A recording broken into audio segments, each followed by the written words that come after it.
Dad. I know you think I'm crazy. I have to mind those big rocks. But I feel her. Outcast. That's all they see. I see you.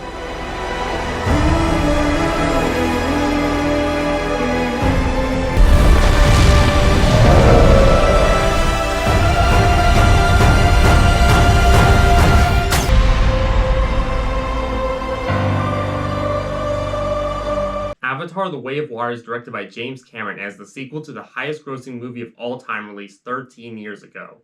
In this film, Jake Sully now lives with his family on the planet of Pandora, but when the Sky People return to finish what was started, Jake and Neytiri must explore new regions and learn the ways of an aquatic Na'vi tribe to defend their family and home. When I first saw the original Avatar, I was not a fan of it. I found the story to be as generic as it gets, the characters unmemorable, weak acting, an unhealthy use of the papyrus font, and the visuals and action being the only real standouts of the film. However, after revisiting the movie in September for its re-release, I became a changed man, and now I find it to be a very entertaining, well-made film that uses its basic story to its advantage to establish its world and have the audience fall in love with it as the protagonist slowly does. And I don't think I need to mention its technical achievements hold up even better than most films that heavily rely on CG today.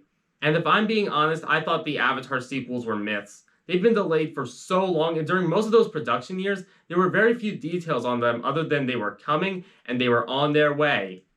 Just like the dragons in Game of Thrones, they were on their way. Yeah, they're on their way. They're still coming. They're gonna be amazing. Don't worry, they're coming. There's gonna be 5, and they're gonna be huge. You won't believe it. So I bet you could probably picture my reaction earlier this year when I sat down to watch Multiverse of Madness, and the first trailer for this film started playing out of nowhere. Oh my God! Okay, it's happening. Everybody stay calm. What's the procedure, everyone? What's the procedure? Stay calm. Wait. Everybody just calm down. I'll just get the obvious out of the way. This film is completely, utterly mind-blowing from a technical standpoint. No wonder this took so long to make. Every scene displaying Pandora's wildlife or ocean environments is dazzling. Taking your eyes off the screen when watching this movie is an impossible challenge. And the way Cameron incorporated the motion capture used for the first film with the underwater cinematography and filming makes the scenes where the characters are traveling using ocean transportation or just hanging out in the water look even crazier. I can't think of any other film I've seen this year, aside from maybe Top Gun Maverick, where I watched the film in complete awe wondering how they pulled a feat like this off, and pulled it off flawlessly at that. I also saw this movie in IMAX 3D, and I think that was the best way to experience this film. I know the 3D trend peaked with the first movie, and was killed off shortly after it was milk dry, but I think Cameron knows exactly how to use 3D where it adds more depth to the movie, and makes the experience more immersive. Although as staggering as these visuals are, they also came with a bit of a curse, and I think this might be a more personal issue I had with the presentation. This film was presented with a 48 frame rate instead of the normal 24 frames per second rate most films run at, and it causes a few scenes to move so fast they could be mistaken for video game cutscenes, and it kind of breaks the immersion the film is going for and makes the impressive visuals hard to admire or fully take in at a few points. Similar to the original Avatar, this film also has a very simple story structure, but strangely it feels less eventful than the original movie. The concept of Jake's family having to learn the ways of a different clan gets stretched extremely thin throughout this film's 3-hour runtime, to the point where it feels like most of the movie is a collection of underwater montages, with the film cutting back to the humans or a character conflict every now and then.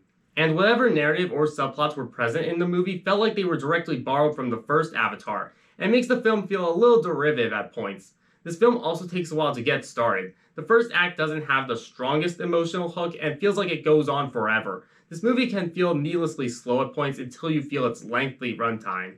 However, I would argue that the simple story structure allowed this film to have a larger focus on world building and establishing new characters, and shockingly, it works. This film has some of the most fleshed out, in-depth world building you could find in a modern sci-fi film. Just like Aliens and Terminator 2, Cameron expands this world that we're already familiar with and shows a whole new side of it, and the rules the characters and we the audience were unaware of. That was one of the most clever choices in the first Avatar. The story of Jake becoming one of the Na'vi felt like it was designed for the audience to learn about Pandora, the culture of the planet, and fall in love with it as Jake does, and Cameron repeats that here as the Sully family is now discovering this new region of Pandora and how it functions. There were also a couple of noticeable improvements from the first film, where large exposition dumps were cut down in favor of showing the audience and characters how the world works through the ways they interact with it, and having its environmental message be expressed with more subtlety, since the first movie felt like it was hammering in its message at points, even though it was easy to pick up on and didn't need to be directly spoken to the audience. And just like the first film, there comes a point in the second act where something catastrophic happens that threatens the world, and you realize you've grown more attached to Pandora, its creatures, and its people than you thought over the course of the movie. And from there, all the foreshadowing and build up to the film's final act pays off, and you are in for the ride until the very end. The first Avatar has one of the best final battles I've seen in any movie. By that point, you've grown as the main character has to love the world, and know the background of both groups going to war. And the final action sequence brought everything the movie threw at you over the course of 3 hours together in one giant. It all comes down to this aerial and ground-based finale that eventually turns into a first-person versus giant mech suit boss battle right out of a video game. I didn't find the third act war sequence in The Way of Water as strong as the first film, but with that said, holy crap does it live up to it. The finale of this movie is just one giant, non-stop, brutal, thrilling, heart-stopping clash for the ages that has some of the most impressively filmed action I've ever seen. I know I've praised Top Gun Maverick, The Fabelmans, and even Everything Everywhere All at Once for having some of the best third acts I've seen this year, but I mean it when I say this film might have topped all of them in terms of presentation, how high the stakes were, and payoff. A big criticism that the first Avatar gets is that the characters are unmemorable or forgettable. I've never agreed with that criticism. While a couple of their personalities were nothing special, I think in terms of development, they are a lot better than most people give them credit for. I don't care what anyone says, Sute will always be my guy, and I mourn his loss every time I think about him. And one worry I had for this film was that it would have way too many characters to work with now that it has to set up a new generation of characters for future installments and reestablish the old ones. But I think they hit the perfect balance with giving both groups equal screen time and development. I didn't love Sam Worthington in the first movie that much, but I think his performance was a major step up in this movie. And the way Jake is now written to be a father character who has to constantly worry about protecting his family made him just as interesting as he was in the first film. The show stealer is once again Zoe Saldana as Neytiri. I thought her performance in the first film was so iconic and was able to bring so much raw emotion to a character who was mostly made of CGI, and she does the same thing here, even though her character is more sidelined in this film.